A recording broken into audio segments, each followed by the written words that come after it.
everyone! On the 10th day of Christmas, my true love gave to me a bottle of Stillgarden Social Gin. That's right, that's what we have uncovered today behind door 10 of our advent calendar.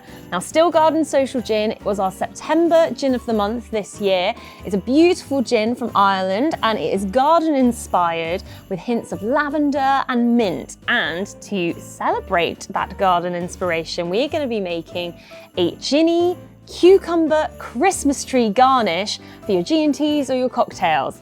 First up, you want to get the cucumber and the peeler and just peel a really lovely thick ribbon of cucumber.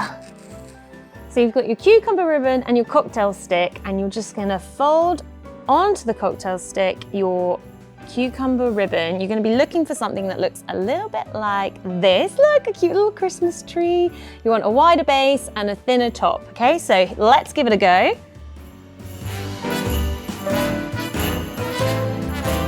And there you have it. Look at that. A Christmas tree made of cucumber. Who'd have thought it? So then what you want to do is have your carrot. So you can cut your carrot however you want. I've gone for like a little star, maybe a triangle if it's easier for you. Very easily then place that on the top of your Christmas tree, as we're all doing at this time of year. Look at that, so exciting.